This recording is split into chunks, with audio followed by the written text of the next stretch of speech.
Hello बच्चों, मैं आशा करता हूं कि आपकी नीट की प्रिपरेशन अच्छी चल रही है और आप खुश हैं, स्वस्थ भी हैं। अपने हेल्थ को इग्नोर मत कीजिएगा, लेकिन पढ़ते जरूर रहिएगा। आइए आज हम काइनेमैटिक्स के चैप्टर में मोशन अंडर ग्रेविटी पे एक दो आसानी से ही पर बड़े इंपॉर्टेंट से क्वेश्चन करते हैं। इस तरह के क्वेश्चन नीट में अक्सर पूछे जाते हैं। पहला question, a particle is projected vertically up from a point A on the ground. It takes time t1 to reach a point B and continues to move up. If it takes further time t2 to reach the ground, then what is maximum height attained by the particle? बेटा question को ठीक से पढ़ना है और समझना है कि बोला क्या जा रहा है। ग्राउंड पर कोई पॉइंट A है, यहां से एक बॉल को किसी स्पीड से ऊपर फेंका गया। The speed is not given. However, the question says this ball takes t1 time to reach some point B. There is a point B and it takes t1 second to reach point B starting from A. A से B तक पहुंचने में t1 second लगा, इसको यहां से यहां तक जाने में t1 सेकेंड लगा। अब क्वेश्चन को ठीक से पढ़ना है, यहां तक तो सबकी समझ में आ गया। क्वेश्चन में एक कीवर्ड है फर्दर, इसको भूलना नहीं। It takes further t2 time, माने इसके बाद t2 टाइम और लगा टू रीच द ग्राउंड। यहां से टोटल t2 टाइम नहीं, पॉइंट बी पर पहुंचने के बाद t2 सेकेंड और लगा इस बॉल को ग्राउंड तक लौटकर आने में। इसका मतलब क्वेश्चन में यह कहा गया कि ये जो जर्नी है बी से लेटर से सी तक, बी से सी और सी से ए, यहां से चलकर यहां तक आने में जो टोटल टाइम ये पार्ट का टोटल टाइम ऑफ फ्लाइट है ये t2 है। यहां से यहां तक जाने में t1 और यहां से यहां तक आने में t2। अगर इस क्वेश्चन को आप पहले झटके में कुछ और समझ रहे थे तो वही सबसे बड़ी मिस्टेक होनी थी। अब तो मिस्टेक होने की कोई गुंजाइश ही नहीं है। अभी भी मैं सभी स्टूडेंट से रिक्वेस्ट करूंगा, वीडियो को पॉज कर दो और खुद से आंसर ढूंढने की कोशिश करो। चलो, इस क्वेश्चन को अब ठीक से समझने के बाद मुझे यह समझ में आया कि total time of flight is t1 plus t2। Total time of flight is t1 plus t2। ए से चलकर t1 सेकेंड, फिर यहां से यहां t2 second, total t1 plus t2 second.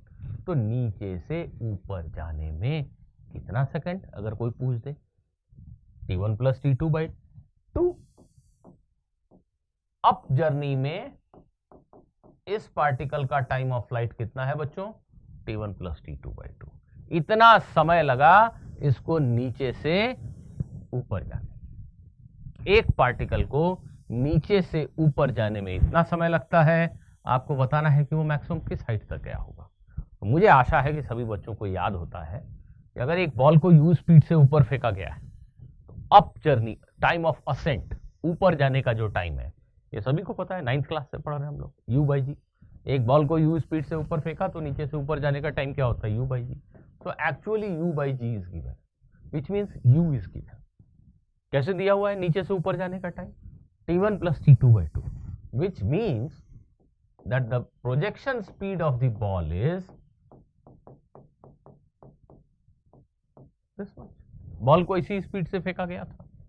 Now the question is what is maximum height attained by the ball.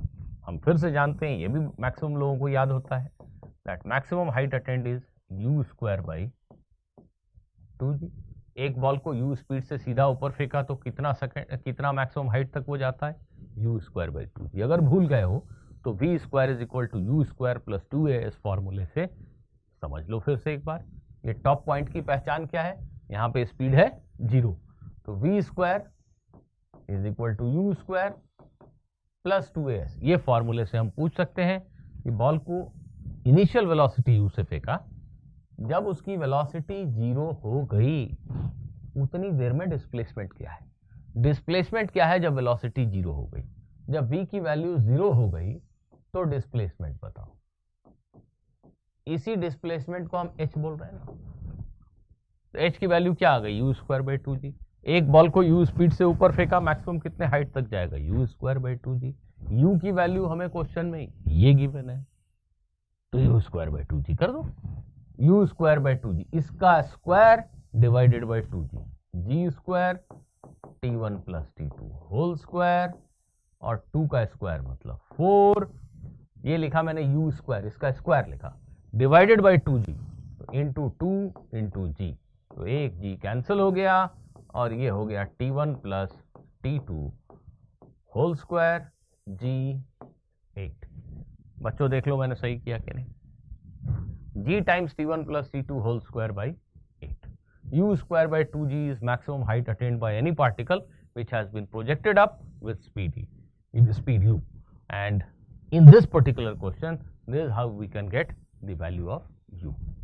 तो आपको ये बात याद रखनी है। दूसरी एक और बात, चलो यहाँ बात चली है इसलिए बता रहा हूं कि इस वर्टिकल मोशन अंडर ग्रेविटी में अगर बॉल पॉइंट बी से क्रॉस कर रहा था, इस समय इसकी स्पीड v है, जब ये लौट कर वापस बी पे आता है तो फिर से इसकी स्पीड v ही होती है। हाँ, इस बार ये डाउनवर्ड जा रहा है। अगर मैं आपसे ये पूछ लूं कि भाई ये बताओ, यहां से यहां जाने में अगर 10 सेकंड लगे तो यहां से यहां जाने में कितना लगा है? यहां से यहां जाने में अगर 10 सेकंड लगे तो यहां से यहां जाने में कितना लगा? अरे भूले तो नहीं, 5 second. Actually motion under gravity में जब एक पार्टिकल वर्टिकली मूव कर रहा हो तो किसी भी दो पॉइंट जैसे बी और सी के बीच में अप जर्नी में जो टाइम लगता है वही डाउन जर्नी में लगता है। ए से बी जाने में जो टाइम लगता है वही बी से ए आने में लगता है लौटते समय। It is always true. Okay, so I hope you have understood this particular question. Now let us take another question.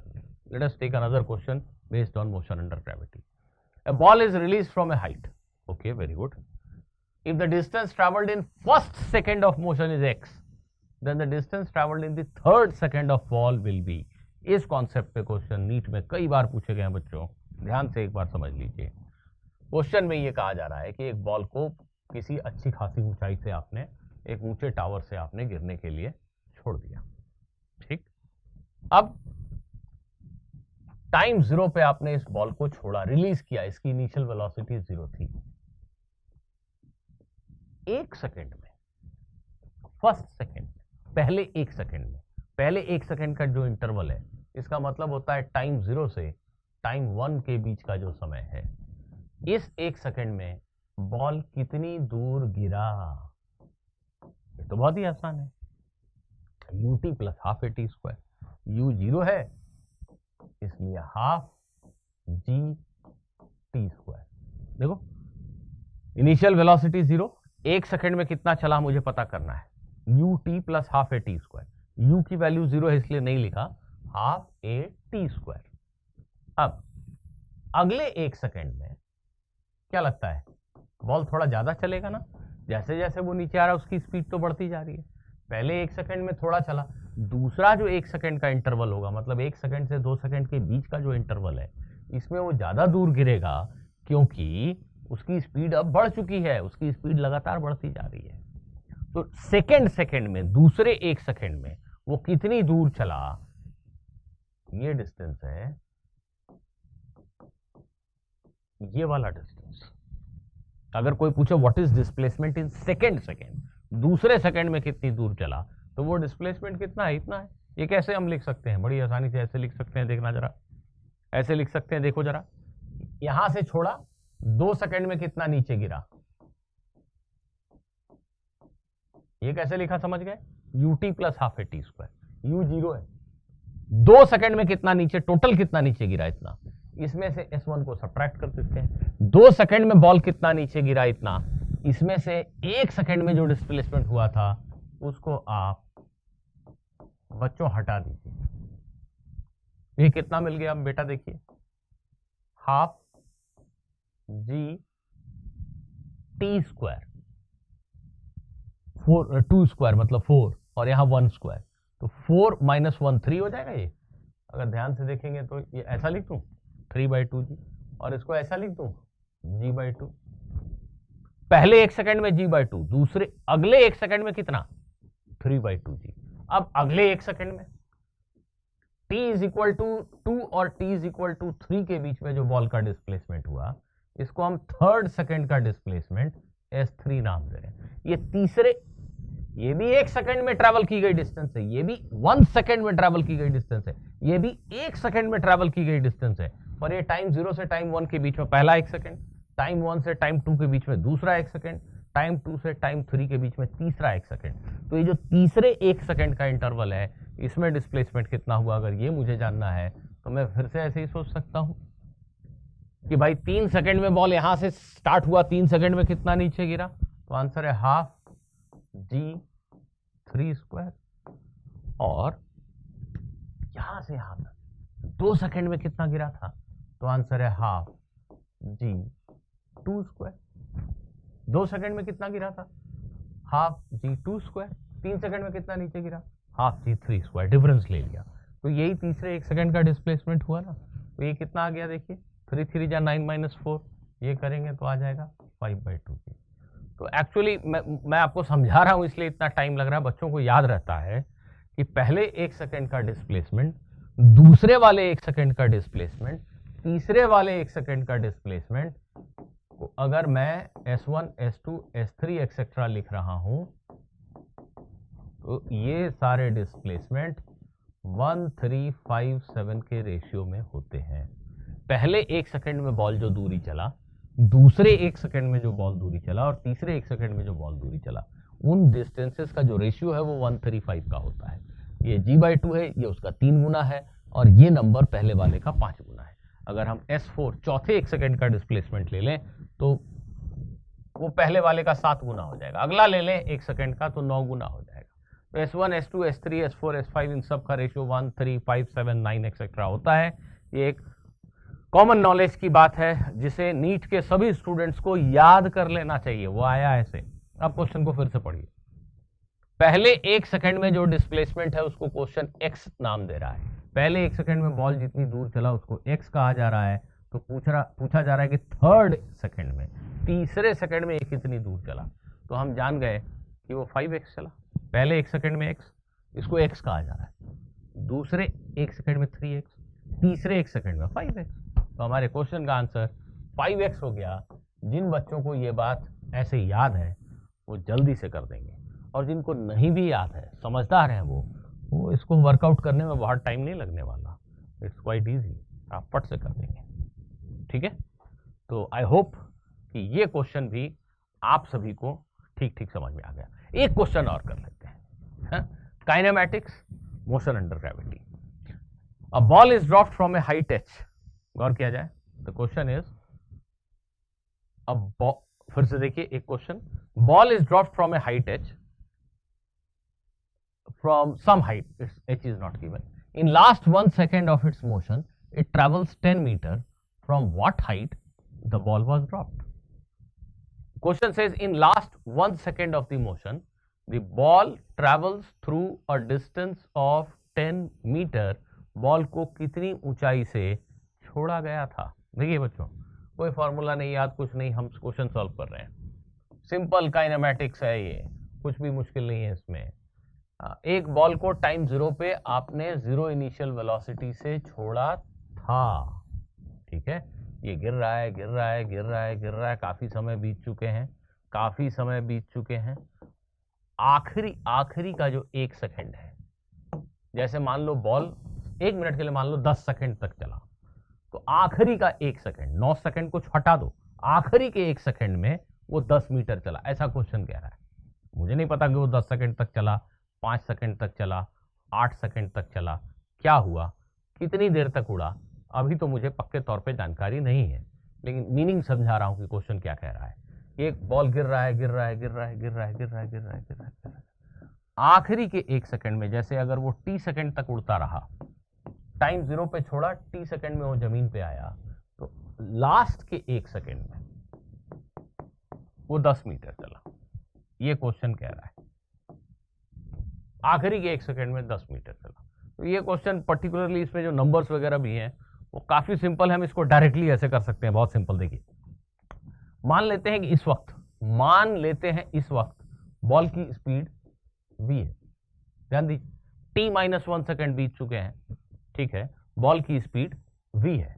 अब क्वेश्चन के मुताबिक यहां से यहां 1 सेकेंड का जो इंटरवल है उसमें ये बॉल 10 मीटर चला। मैं यहां से यहां के डिस्प्लेसमेंट के लिए ये वाला फॉर्मूला अप्लाई कर रहा हूं। ठीक है, मैं कैसे लगा रहा हूं, इनिशियल वेलोसिटी v मुझे नहीं पता है इस समय क्या है, time interval 1 second, displacement 10 metre, displacement 10 metre, time interval 1, acceleration due to gravity को 10 ले ले रहा हूं, टाइम इंटरवल 1। तो यहां से सिंप्लीफाई करने पे v की वैल्यू 5 मीटर पर सेकेंड आ गई, 10 माइनस 5। इसका मीनिंग ये हुआ कि बॉल को गिराया गया, कुछ समय बाद उसकी स्पीड 5 मीटर पर सेकेंड थी और अगले 1 सेकेंड में वो 10 मीटर चला, जमीन से टकरा गया। यही तो क्वेश्चन कह रहा है। तो अगर ये t टाइम पे आके जमीन से टकराया तो t माइनस 1 सेकेंड पे इसकी वेलोसिटी कितनी थी, 5 मीटर पर सेकेंड। बहुत सिंपल। अब हम सिंपली ये सोच लें कि भाई हमारा ये जो बॉल है वो यहां से छोड़ा गया, उसकी स्पीड 5 मीटर पर सेकेंड कितने समय में हुई या कितनी दूरी गिरने के बाद उसकी स्पीड 5 मीटर पर सेकेंड हो जाएगी, तो हमारा काम तो खत्म हो गया। देखिए, अगर मैं इस हाइट को 1 मिनट के लिए h0 का नाम दे दूं, ध्यान से देखिए, मैं मन में ये सोच रहा हूं यार जीरो वेलोसिटी से छोड़ा, इसकी वेलोसिटी बढ़ती बढ़ती 5 हो गई, इतनी देर में ये कितना नीचे आ गया। टाइम के बारे में नहीं सोच रहा हूं, टाइम को भी इन्वॉल्व करके सोच सकता हूं पर अभी नहीं सोच रहा हूं। मैं जैसे सोच रहा हूं वैसे ही अगर आप सोचेंगे तो आपके दिमाग में ये फॉर्मूला तुरंत बाहर आ जाएगा। मैं कैसे सोच रहा हूं, फिर से देखिए, जीरो स्पीड से छोड़ा, एक्सेलरेशन पता है, थोड़ी देर में इसकी स्पीड बढ़ के 5 हो गई, इतनी देर में कितना डिस्प्लेसमेंट हुआ, initial velocity 0, final velocity 5, displacement नहीं पता, एक्सेलरेशन पता है। तो ये फॉर्मूला ऑटोमेटिक दिमाग में आ रहा है, यार डिस्प्लेसमेंट नहीं पता, बाकी ए यू वी सब पता है, टाइम का जिक्र नहीं हो रहा है, इनिशियल और फाइनल वेलोसिटी की बात हो रही है। इस पॉइंट से इस पॉइंट के बीच में final velocity 5, initial 0, displacement h0, x की वैल्यू h0, तो h0 कितना आया, देखिए कितना आया, सभी लोग देखिए, कितनी देर में, जितनी देर में इसकी वेलोसिटी 5 हो गई उतनी देर में बॉल कितना नीचे आया। तो आंसर है 25/20, मतलब 5/4 मीटर। देखिए मैंने ठीक लिखा क्या, 5/4 मीटर। ये बॉल 5/4 मीटर नीचे आया है, इस समय इसकी वेलोसिटी 5 मीटर पर सेकेंड हो चुकी है और अगले 1 सेकेंड में ये 10 मीटर नीचे चला जाएगा। हमने प्रॉब्लम को कहां से अटैक किया, यहां पे मान ली वेलोसिटी v है, 1 सेकेंड में 10 मीटर नीचे जाना है, इससे हमने v कैलकुलेट किया। अब मैं सोचने लगा यार ऊपर से छोड़ा, 5 मीटर पर सेकेंड वेलोसिटी होने तक कितना डिस्टेंस ट्रेवल किया होगा इसने, तो ये 1.25 मीटर है, 5/4 इज 1.25। तो ये डिस्टेंस 10 है बच्चों, ये 1.25 है, टोटल कितना हो गया हाइट, दोनों को जोड़ दिया 11.25 मीटर। हाँ, आप में से कुछ लोग मुझे पता है ऐसे सोच रहे हैं, वो भी ठीक सोच रहे हैं कि यहां से छोड़ा कितने टाइम में इसकी स्पीड 5 हो जाएगी, ये निकाल लेते हैं, पहले टाइम निकाल लेते हैं, ठीक है ना, निकाल लेते हैं। v is equal to u plus 5, initial 0, acceleration 10, time कितना, तो आंसर है 0.5 सेकेंड। यहां से यहां 0.5 सेकेंड का समय बीता है, 0.5 सेकेंड में स्पीड 5 हो गई, तो 0 इनिशियल वेलोसिटी से छोड़ा था, 0.5 सेकेंड में ये कितना नीचे आ गया, तो हम ये भी पता लगा सकते हैं, ut प्लस हाफ है टी स्क्वायर, u 0 है, half g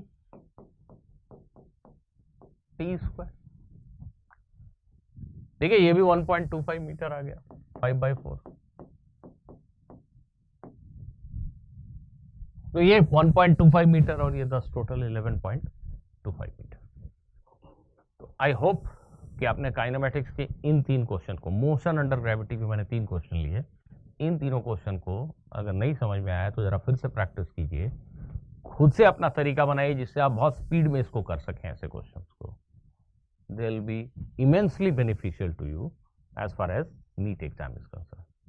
So see you in the next video. Bye bye.